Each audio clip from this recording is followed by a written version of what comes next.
La turbulence atmosphérique est plus forte que ce que les sondes indiquaient, annonça Thomas, le pilote de la navette, sa voix ferme malgré le violent tremblement alors que l'engin secouait et que Nadia Voss agrippait son harnais, les jointures blanches contre les sangles. Malgré 14 précédentes explorations planétaires, les papillons dans son ventre ne l'avaient jamais quitté. Avec chaque nouveau monde venaient des merveilles inconnues, attendant avec impatience d'être cataloguées. Alors que Nadia regardait les 2 soleils brillants de ce système stellaire binaire, elle pouvait distinguer une forêt infinie d'arbres verdoyants, plus grands que les vieux séquoias de la Terre. L'ESA était une priorité absolue pour la commission d'enquête interstellaire après sa découverte il y a seulement 3 mois, en raison de sa biodiversité abondante. Souvenez-vous, tout le monde a remarqué. Debout à l'avant de la cabine, la directrice Frost porte ses cheveux argentés en un chignon serré. Et la population indigène est extrêmement territoriale et vivait avant les voyages spatiaux, donc les protocoles habituels ne s'appliquent pas à cette observation. Pour s'assurer que ses contenants d'échantillons et son bioscanner étaient en sécurité, Nadia a vérifié une 2e fois son sac d'équipement. Elle excellait dans l'étude des symbioses plantes-animales, et les scans préliminaires révélaient une richesse d'informations sur ce type de partenariat. Une petite clairière fut le site de l'atterrissage brutal de la navette, et l'équipe scientifique de 8 personnes ne perdit pas de temps pour se préparer. À un moment où Nadia posa le pied sur la planète étrange, elle inspira profondément l'air humide chargé de substances chimiques. Son scanner détecta rapidement 23 types distincts de pollen. Selon les instructions du directeur Frost, vérifiez toutes les 30 et restez à portée visuelle de la navette. Conformément aux instructions du directeur Frost, faites un rapport toutes les 30 et restez à portée visuelle de la navette. Contexte, minutes restantes avant l'évacuation.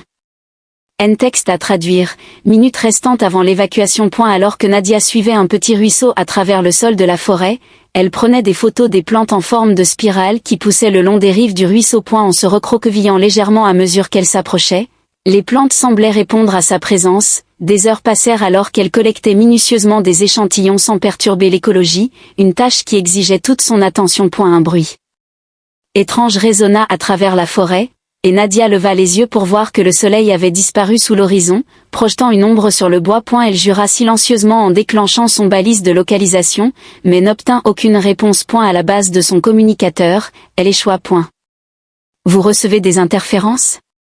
Voss demanda. Avec le signal perturbé par la dense canopée forestière, Nadia recentra son attention sur la zone où elle pensait que le site d'atterrissage se trouvait et commença à voyager tout en scrutant les biosignatures humaines. Des voix inconnues résonnaient de toutes parts alors que le fourré s'épaississait, la forçant à changer de direction plusieurs fois. Avec une anxiété croissante, elle vérifia à nouveau son scanner et découvrit qu'elle s'éloignait vraiment du lieu d'atterrissage, et non pas s'en rapprochait. Les bruits de la forêt avaient changé alors que la lumière était plus forte. Murmurant à elle-même, ne panique pas, elle se conseilla de suivre l'entraînement et de trouver un terrain élevé. À mi-chemin, un profond grondement la fit s'arrêter. À 20 mètres devant elle, une créature émergea de derrière un tronc d'arbre massif, à 6 pattes, avec des écailles iridescentes et plusieurs yeux disposés en cercle autour de sa tête allongée. Elle se déplaçait avec une intention prédatrice. Son scanner l'identifia comme un carnivore similaire au spécimen noté par l'enquête orbitale. Nadia tendit lentement la main vers le spray répulsif à sa ceinture, sachant qu'il pourrait être inutile contre la biologie extraterrestre. Et la créature abaissa son corps, se préparant à bondir. Un sifflement perça l'air et une fine lance s'enfonça dans le sol entre Nadia et le prédateur. La créature siffla.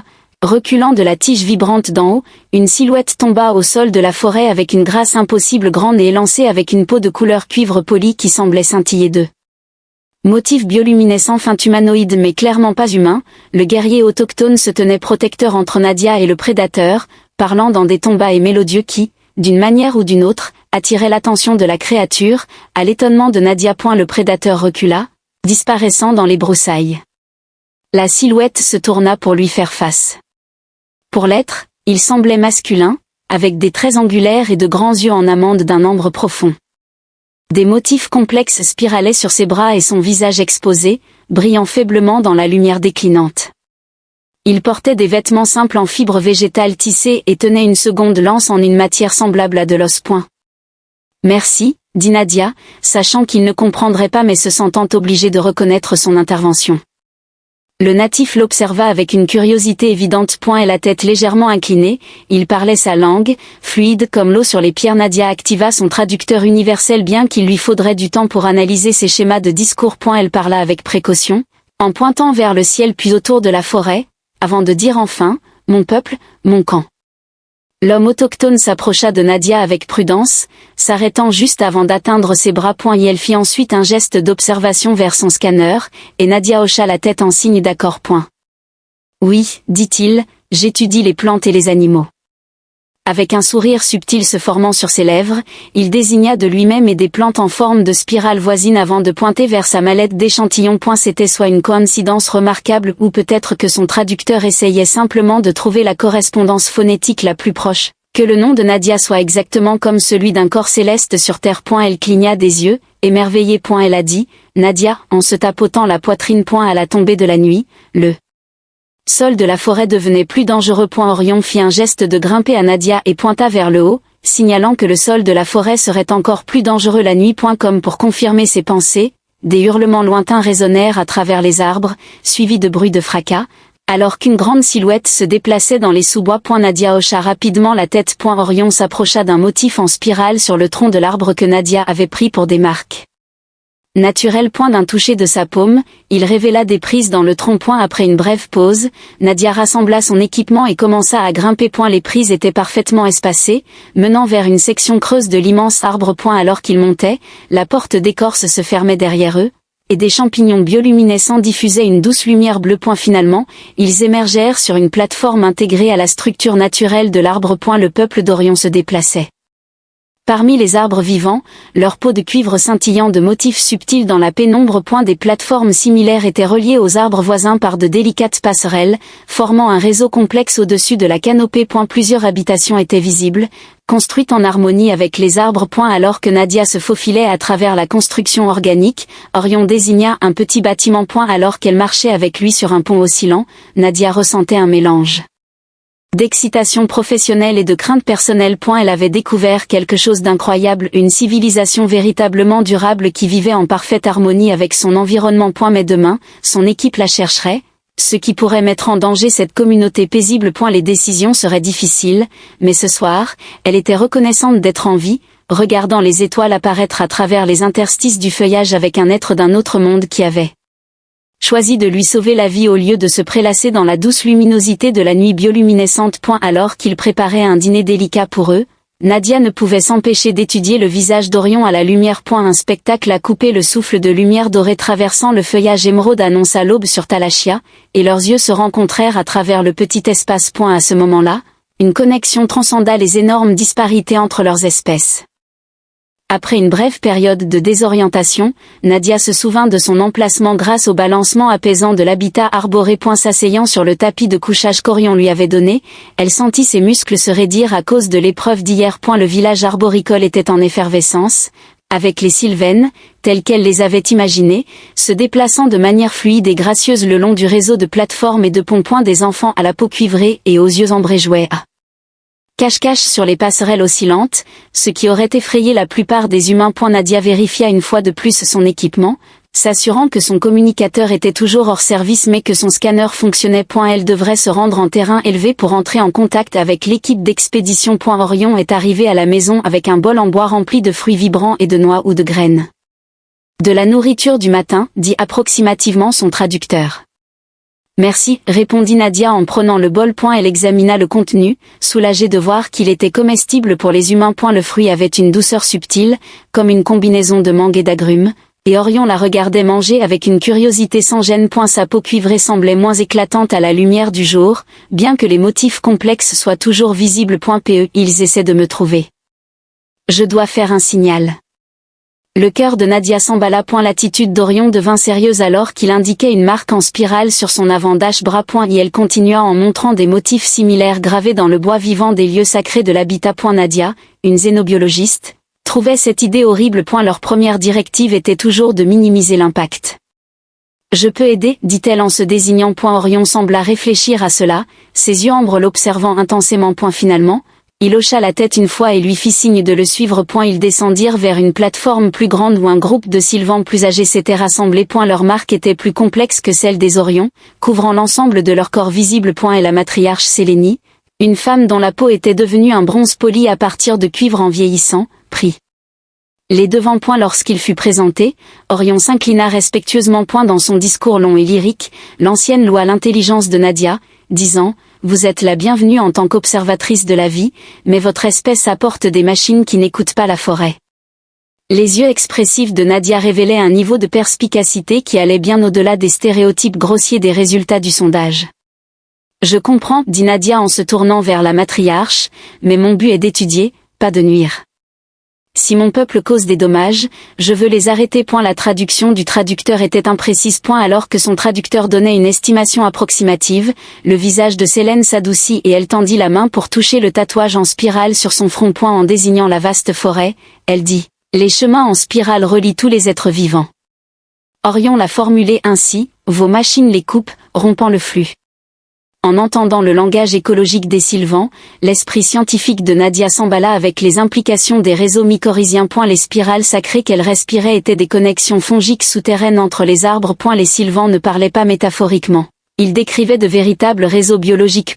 Sa compréhension de l'énorme tissage attira l'attention d'Orion, et il affirma que cela a un impact profond sur les auditeurs. Orion jeta plusieurs fois un coup d'œil à Nadia pendant leur conversation, mais sa réponse était empreinte d'une hésitation évidente. Et la matriarche lui parla à nouveau, cette fois directement, et il lui dit enfin, « Je crois que tu peux leur faire comprendre. » J'essaierai.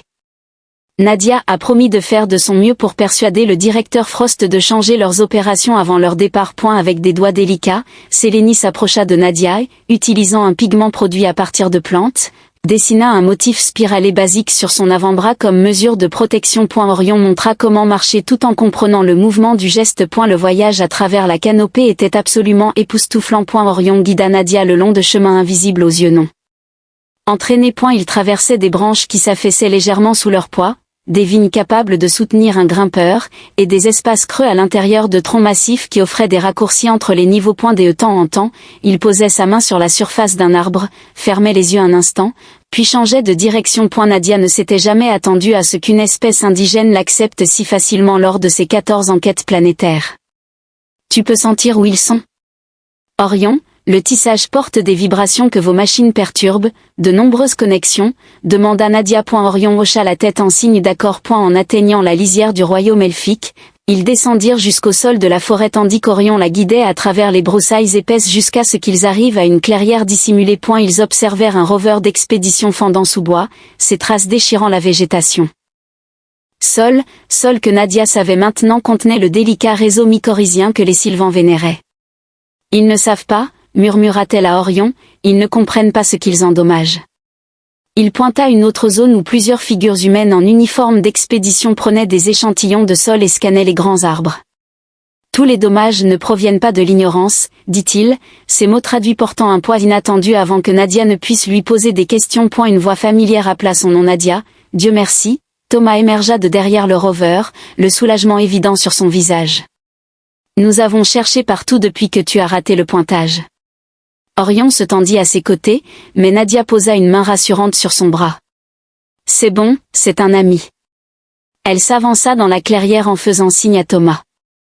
Je vais bien, je me suis perdue après que mon équipement a mal fonctionné.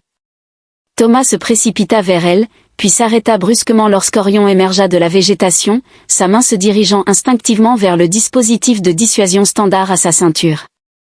C'est bon, dit fermement Nadia, voici Orion, il m'a sauvé la vie et m'a offert un abri. Thomas croisa le regard du directeur Silverfrost, qui exigea une réunion immédiate. Son expression était impassible lorsqu'il a dit, c'est une partie de ce que le directeur veut discuter. Tu devrais venir maintenant. Nadia a souligné que les rovers nuisaient aux réseaux souterrains qui étaient vitaux pour l'écosystème forestier et sacrés pour les peuples autochtones. Nadia a souligné que les rovers nuisaient aux réseaux souterrains qui étaient vitaux pour l'écosystème forestier et sacrés pour les peuples autochtones. À vous de décider, mais cela complique les choses. Thomas hocha la tête, et Nadia déclara fermement, Rion vient avec moi. C'est à vous de décider, mais cela complique les choses, acquiesça Thomas, et Nadia déclara fermement, Rion vient avec moi. Le camp avancé de l'expédition était en pleine effervescence alors qu'il s'en approchait, et Nadia remarqua que l'équipement, les échantillons et le directeur étaient tous déplacés avec plus de hâte que d'habitude. En voyant Orion Dr. Voss, l'expression de Frost passa du soulagement à l'inquiétude. Je vois que vous avez établi un contact avec la population locale malgré des instructions explicites de ne pas interférer, dit-elle froidement. Il m'a sauvé la vie, répondit Nadia. Et son peuple a des connaissances sur cet écosystème qu'il nous faudrait des années pour découvrir par nous-mêmes. Les yeux de Frost se plissèrent, et Nadia insista, nous devons parler en privé. Tout ce que tu as besoin de me dire peut être dit devant lui. Sans signe l'inquiétude croissante d'Orion, la directrice jeta un coup d'œil autour du camp animé avant de baisser la voix. Très bien, les analyses minérales préliminaires ont détecté des dépôts significatifs de novium cristallin sous le sol de la forêt, la commission a mis à jour nos paramètres de mission.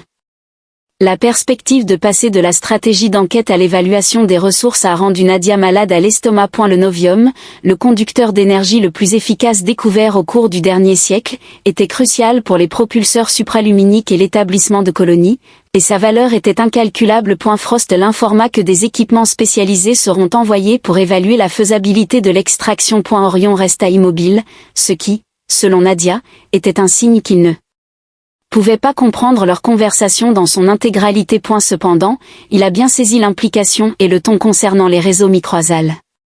Les connexions souterraines à travers la forêt ne sont pas seulement écologiquement importantes, elles sont centrales à la culture sylvaine, remarqua Nadia, sa voix devenant plus ferme alors qu'elle luttait pour transmettre l'importance. L'expression de Frost se durcit. Nos, docteur. Bien que je comprenne votre passion pour la biologie locale en tant que scientifique, la directive de la Commission indique clairement que le novium doit avoir la priorité. Les protocoles pour la préservation des artefacts culturels font partie de ces ordres. Nadia a soutenu qu'il n'est pas possible de simplement après que l'évaluation des ressources soit terminée. Frost l'interrompit. Ton ami autochtone devrait retourner chez les siens. Orion s'approcha directement de Frost, s'adressant à lui avec ces mots incompréhensibles, qui étaient rendus clairs par sa posture protectrice à côté de Nadia. Frost a dit, la forêt n'est pas à vous de prendre, et Nadia a traduit, en omettant ces descriptions plus graphiques de ce que les Sylvains avaient fait à ceux qui avaient envahi leurs espaces sacrés. Un givre rougissant escorta en revenant à ses quartiers, le docteur Voss donna un ordre à 2 agents de sécurité adjacents, déclarant qu'elle avait besoin de repos après son aventure et que le natif devait retourner immédiatement dans sa zone. Nadia est restée ferme, refusant de céder, et tu sais ce que je sais, une réponse glaciale de Frost fut que le novium est vital pour la vie de 20 milliards de personnes réparties dans 12 colonies. Comme toutes les communautés indigènes, vos compagnons et les trouveront un moyen de s'adapter. Orion tendit la main et serra doucement celle de Nadia, un geste qui exprimait plus de compassion qu'elle ne l'avait anticipé. Ignorant les agents de sécurité qui le surveillaient de près, il se retourna pour partir. Je te retrouverai, murmura Nadia, son traducteur lui manquant. D'un simple hochement de tête, il disparut dans la forêt, laissant plusieurs membres de l'expédition haletant. Alors que la sécurité escortait Nadia vers les abris de fortune, elle s'émerveillait des scanners à pénétration de sol et d'autres équipements uniques. Des foreuses pour collecter des échantillons de carottes, avions de cartographie automatique dans ces quartiers, l'enquête se transformait rapidement en quelque chose de tout à fait différent.